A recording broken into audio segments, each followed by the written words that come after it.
नमः शिवाय भक्तों, आप सभी का भक्ति पाठशाला हिंदी में स्वागत है।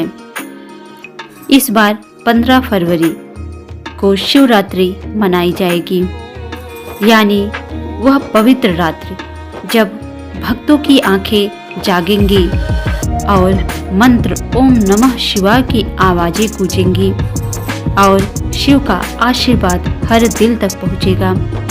इस रात श्रद्धा और चमत्कार की यह अविश्वसनीय कथा आपको ले जाएगी उस अद्भुत सफर पर जहां भगवान शिव और माता पार्वती का दार्शनिक मिलन हर भक्त के जीवन की जीत बन जाती है।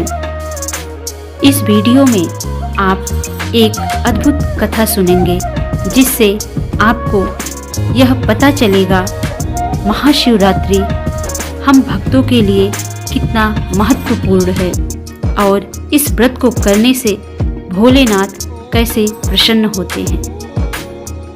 बहुत समय पहले हिमालय की तराई में स्थित अमृतपुर नामक एक छोटा सा गांव था।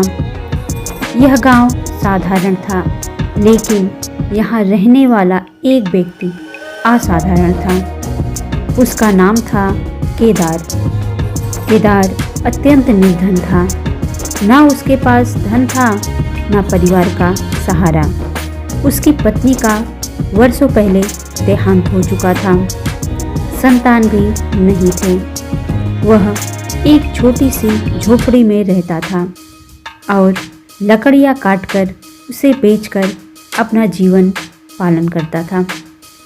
लेकिन यदि उसके पास कुछ था तो बस भगवान शिव पर अटूट विश्वास, अटूट श्रद्धा।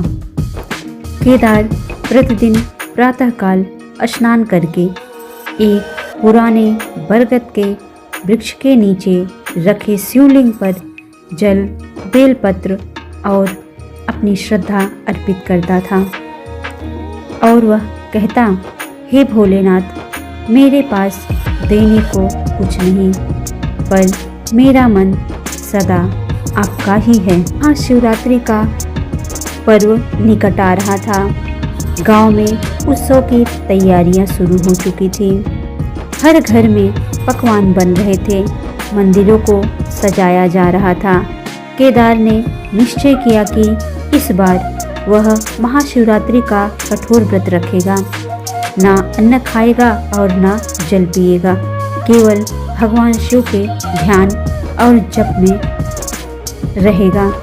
उसके पास चढ़ाने के लिए न दूध था न घी, बस जंगल से लाए गए कुछ बेलपत्र और एक लोटा शुद्ध जल।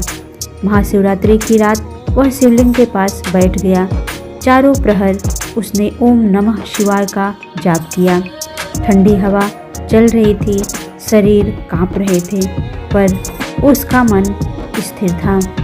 रात्रि के तीसरे प्रहर में अचानक तेज आंधी चलने लगी। बादल गरजने लगे और मूसलाधार वर्षा होने लगी। बरगद का पेड़ हिलने लगा। शिवलिंग पर रखा जल बहने लगा।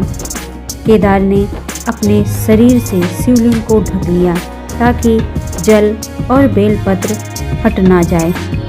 ठंड से उसका शरीर सुन्न हो चुका था, लेकिन उसके मुख से एक ही शब्द निकल रहे थे, ओम नमः शिवाय। उसी क्षण उसे ऐसा प्रतीत हुआ मानो कोई उसे देख रहा हो।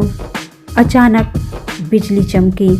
पूरा स्थान प्रकाश से भर गया।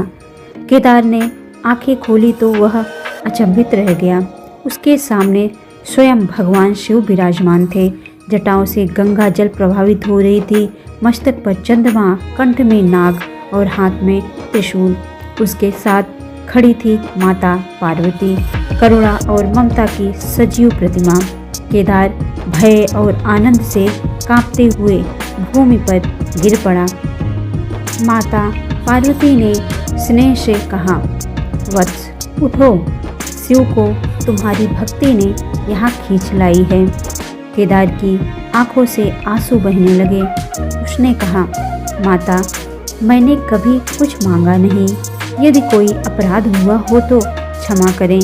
माता पार्वती मुस्कुराई और शिव की ओर देखकर बोली, स्वामी, ऐसा भक्त बिरला ही होता है।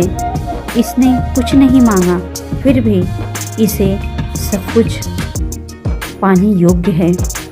भगवान शिव ने केदार से कहा, केदार, आज महाशिवरात्रि की रात में तुमने तप किया है, इससे हम अत्यंत प्रसन्न हैं। कोई वर मांगो। केदार ने हाथ जोड़कर कहा, प्रभु, यदि देना ही है तो इतना देना, मेरी भक्ति कभी कम ना हो। यह सुनकर शिव के नेत्रों में आनंद छलक पड़ा। शिव ने त्रिशूल भूमि पर टिकाया और कहा, तथास्तु, तुम्हारी भक्ति अमर होगी।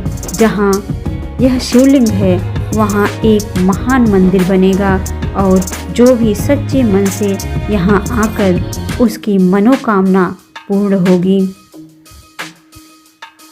वह जो भी मांगेगा उसकी सारी इच्छा पूर्ण होगी। अगली सुबह गांव वालों ने देखा, बरगद के वृक्ष के स्थान पर एक दिव्य शिव मंदिर खड़ा था। वह स्थान दिव्य ऊर्जा से भर गया था। केदार अब साधारण लकड़हारा नहीं रहा, वह उस मंदिर का सेवक बन गया। गांव में सूखा समाप्त हो गया, बीमारी ठीक होने लगी, निसंतान को संतान प्राप्त होने लगी। लोग दूर दूर से आने लगे, उस मंदिर में दर्शन करते और अपनी मनोकामना पूर्ण करते। समय के साथ केदार वृद्ध हो गया। एक महाशिवरात्रि की रात वह मंदिर में ध्यान करते करते समाधि में लीन हो गया। कहा जाता है उस दिन भगवान शिव स्वयं उसे कैलाश ले गए।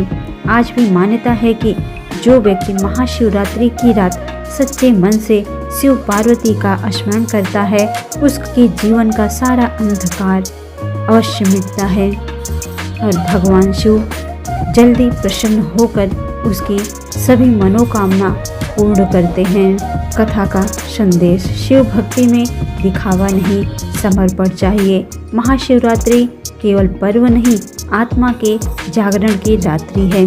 माता पार्वती की कृपा बिना मांगे भी सब कुछ दिला सकती है।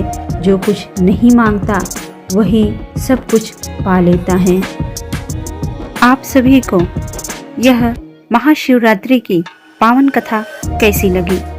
अगर थोड़ी भी पसंद आई हो तो कमेंट में हर हर महादेव जरूर लिखें और महाशिवरात्रि का व्रत करना ना भूलें।